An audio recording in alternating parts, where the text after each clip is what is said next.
Greetings, ladies and gents, and welcome to this latest narration of the web series The Survivor Becomes the Dungeon. If you're new to the series, there is a playlist listed down below in the description. And as always, I hope that you enjoy. Chapter 102. Revire Point of View. The winds howled around Revire as every swing of Rhiannon's greatsword. Despite the heavy, repeated impacts against her barrier of ice, she felt that she could withstand the onslaught for a good while longer. Revire and Rhiannon had been training for the better half of the day, properly testing the limits of their mana hearts and Revire's mana rings. By now, they were measuring the extent of Rhiannon's endurance as he actively maintained his stone-skinned barrier, as well as imbuing his blade with his wind magic, all while actively attacking a hard target without stopping. Suffice to say, despite having expended a considerable amount of mana with all the other training they did today, he managed to already exceed his previous limits while putting out greater efforts by a good 2 minutes. While Rhiannon was already showing signs of tiring, Revire couldn't wait to see how he fares next time when he's at full strength instead of when he's already exhausted. "All right, Rhiannon, that's enough. You performed wonderfully today," she thought to him through their bond, knowing audible words wouldn't reach him with all the wind he was throwing around. With that, Rhiannon stopped on his backswing on his next strike, relaxing as he stabbed the blade into the ground with a huff and a satisfied grin. "How was that? I lost track of time, but that felt longer than usual, though," he asked excitedly, watching as Revire dispelled her ice barrier. Revire made her way over, reaching up and patting his arm with a proud smile on her face, noting how he still radiated heat from his muscles despite how extra chilly their immediate area was thanks to their training. "Yes, you managed to go past your previous limit of 5 minutes when exerting everything at once, though I suspect you might be able to do even more than that. We'll test you again when you're better rested," she enthused proudly as she pulled away, noting all the frost had built up in the small clearing around them. Rhiannon flashed a cheery smile despite his exhaustion, lifting and sheathing his blade when he felt a tapping on his leg. Turning to look, he spotted a particularly buff-looking squirrel trying to get his attention. At that moment he recognized that they shared a bond through Vitmori, and thus took a knee and held out his hand for the squirrel, at which the squirrel climbed on as Rhiannon stood up once more. The squirrel chattled and squeaked at him, and though it took a moment, he understood the gist as he looked over at Revire. This squirrel wants us to follow it. Apparently, there's somebody hurt nearby." Revire looked mildly surprised by that comment, but when she looked at the squirrel in question, she understood how and why the squirrel would be talking to Rhiannon. "Very well, let's see what we can do to help," she'd said as Rhiannon set the squirrel back down on the ground. The squirrel then scampered off towards the tree line, making sure not to go too fast so as to not lose the duo. It took over a minute of walking, but once they rounded some brush, they spotted and recognized Rita sprawled out in the tall grass, along with a small array of squirrels and birds looking her over, before they scampered and fluttered away to give Revire some room as she hurried over to check on the half-elf birdkin. Looking Rita over, Revire noted a bleeding gash on the side of her head, which didn't bleed nearly as much as the head wound should have. Once Revire touched Rita, she quickly realized that her skin was very cold to the touch, but Revire could sense that she was still alive, thankfully enough. Working quickly, Revire pulled a healing potion from her bag, uncorking it as she poured a little of the potion over the head wound and then carefully went about making Rita drink down the rest. Putting back, Revire then pulled off her robes as she looked at Rhiannon. "She's cold to the touch. I need you to pick her up and hold her close to your chest," she ordered as she then draped her robes around Rita. Okay, he responded, not entirely sure why he was being told to do this, but not doubting her intention as he carefully scooped Rita up, holding the comparatively small woman close to him as her head laid against his chest, her wings hanging limply behind her, but not dragging on the floor thanks to Rhiannon's height. Despite only following orders, he could feel himself heat up more out of the mild embarrassment due to the sheer fact that he's little experience with women beyond interacting professionally with maids, warriors, adventurers, or soldiers. Revire paid no mind to Rhiannon's current emotional state, instead focusing on Rita as she reached out and placed a hand on her back, using what she knew of life magic to stimulate Rita's mana and boost the effects of the potion that was used on her. Once she was satisfied that there was nothing else that could be done to improve her current state, she turned her attention to the squirrels and birds around them. "Does anyone here know what happened to her?" she asked curiously. In response, the birds and squirrels chatted amongst themselves before a different squirrel scampered over, getting on a low branch close to Revire. It chatted out an explanation of what they collectively knew. How they were watching their training, enduring the icy gales of wind that were created while Rhiannon was striking at Revire's barrier, and how after one of these bursts of wind, they noticed Rita fall out of the sky and crash land. Revire sighed softly as she pinched the bridge of her nose before nodding in understanding. I see. Thank you very much for the information. She then looked amongst the others and lowered her head for a moment. Thank you for looking after her. With that, a number of the squawks and squeaks and chattering were heard as most of the birds and squirrels dispersed, though a few lingered around. Revire turned to look at Rhiannon and gestured for him to follow. Looks like we accidentally knocked her out of the air while we were training. Here, I thought that we went far enough away from Haven to avoid that, she considered with a soft sigh. Let's move away from here and set up a fireplace. I don't want to walk around too much with her still recovering like this. Rhiannon nods intently, following after Revire while carefully adjusting his grip on Rita, being very mindful of where his hands were as well as making sure not to let her wings touch the floor. Is she going to be okay? He asked curiously as they walked along. Revire nodded after a moment. She was knocked unconscious after hitting her head on a tree branch, if the splinters are anything to go by. But between the potion, her own mana, and the healing magic, it's only a matter of time before she wakes up. It could have been worse, but thanks to her being so cold, she didn't lose nearly as much blood as she could have. They walked for a while more until the air warmed up, thanks to the distance they put between themselves and where they'd been training. All right, sit here and keep holding on to her. I'm going to get a fire started and let Vidmori know what happened, she explained as she started gathering wood for the fire, not bothering with any sort of kindling or even stones as she went about piling old branches together near Rhiannon. Holding her hands out, she used her earth magic to create a raising ring of dirt around the wood before igniting it with a spark of fire magic. Rhiannon, for his part, had to take a minute to figure out how to sit down, carefully shifting Rita around as he brought his arm around her wings and gently closed them on her back before slowly lowering himself down to the seated position as he tried hard not to jostle the young mage around. This time, Revire seemed to notice how extra careful he seemed to be handling Rita, looking on curiously before flashing a kind smile. You okay over there, big guy? She asked, settling down on the dirt across the fire from him as she let herself relax. Rhiannon blinked with confusion, looking over at Revire as he still cradled Rita, not having set her down on his lap at this point since he was instructed to hold her to his chest. Yes, she's very light, so I can probably hold her for a very long time. Revire just shook her head, looking vaguely amused before speaking up once more. That's not what I meant. Never mind. You're doing great, she offered kindly before closing her eyes. Give me a bit. I'm going to reach out to Vidmori. After a grunt of confirmation from Rhiannon, she focused fully on the bond with Vidmori. She could sense that he was a little busy at first, but after a few seconds, she could feel him reach out through the bond and make a connection. Hey there, Revire. Everything all right? Yes and no, she admitted before continuing. Rhiannon and I were sparring deep in the woods, making sure to keep ourselves isolated so nobody got hurt. Well, somehow, it seems we managed to knock Rita out of the air, which caused her to crash land and knock herself out.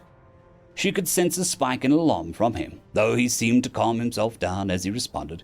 So I take it you've already stabilized her to the best of your ability. Is there anything you need me to do?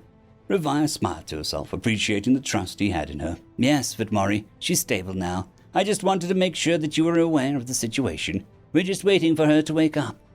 She felt him thinking a little while longer before responding. All right, let me know when she wakes up. I want to make sure she doesn't have a concussion.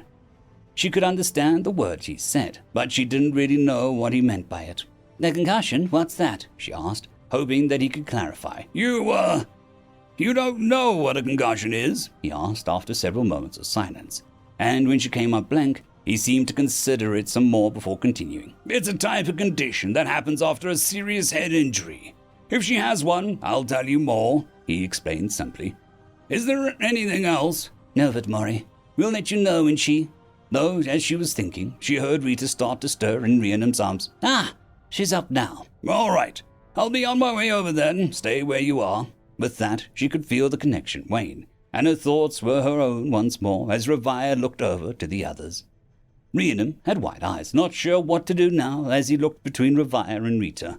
It's one thing to be sharing body warmth with an unconscious person who needs it, and it's a whole other thing to be cradling a woman you barely know. Revire, for her part, felt a mixture of pity and amusement for the young bullkin man as she stood and made her way around to them, gently tapping Rita's shoulder. "Rita, can you hear my voice? How do you feel? Does it hurt anywhere?" At that, Rita stirred more, shivering, as she snuggled into Rhiannon.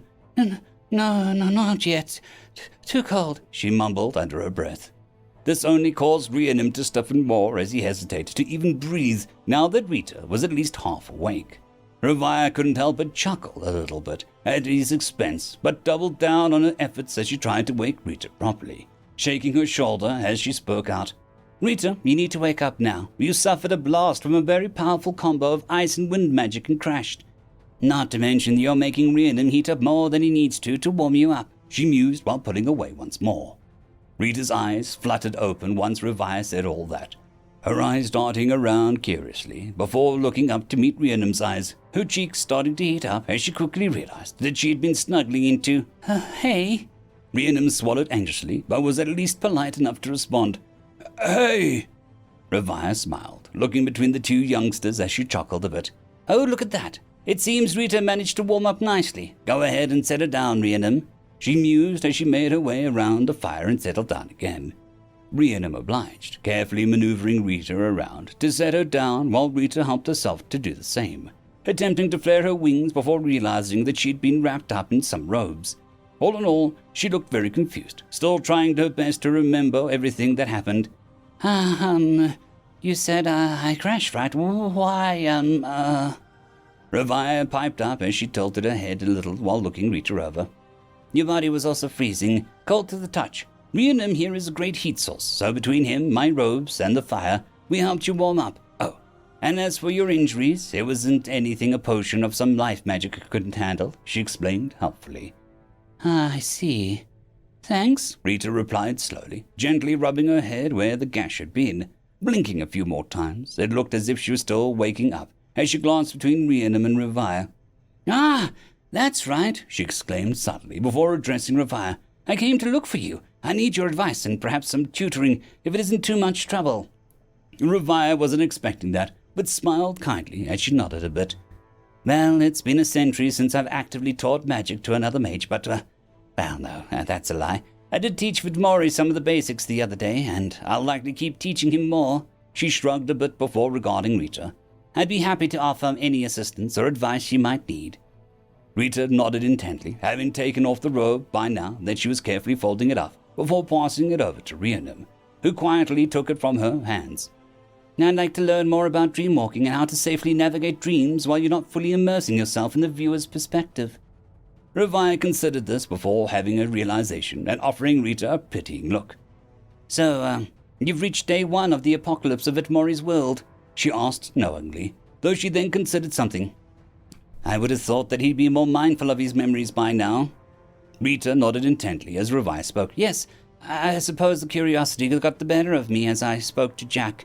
I could tell Vidmori was an odd one, though I never expected just how right that description was. It's one thing to hear that he was from a different world, but another to get to experience it," she explained with a clear awe in her voice. Her expression fell as she considered what she saw. "I never thought things would get that bad. But you just called it an apocalypse, didn't you? Was it truly the end of that world?"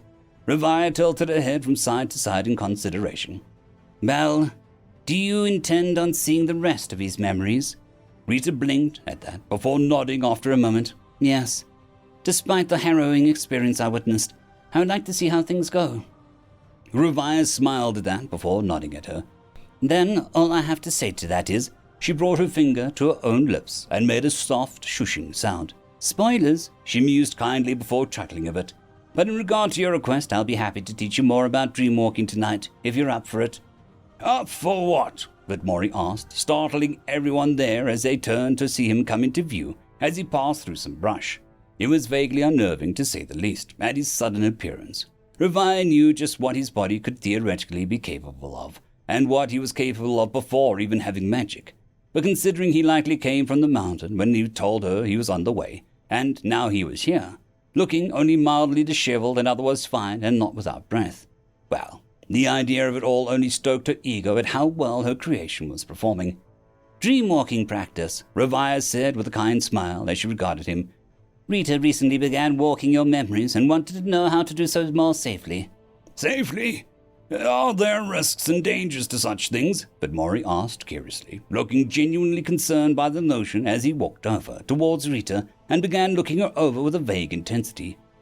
"As with all things with magic, it all depends on the will of the user, as well as a number of other parts that come with understanding and experience," Ravaya readily explained. "Dreamwalking poses quite a few risks, especially for those just learning, but it can harm even the most experienced of dreamwalkers.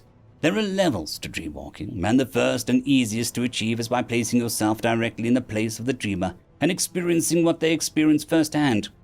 "I see," Vidmore murmured as he took a knee. "Rita, please look into my eyes," he instructed, before speaking up once more. "By the way, you've been calling it dreamwalking this whole time, but isn't it more like some kind of memory magic?" he asked while continuing his examination of Rita. "Of course, but as I'm sure even you know, dreams are just memories mixed with imagination viewed through the eyes of a drunk," she mused almost mischievously.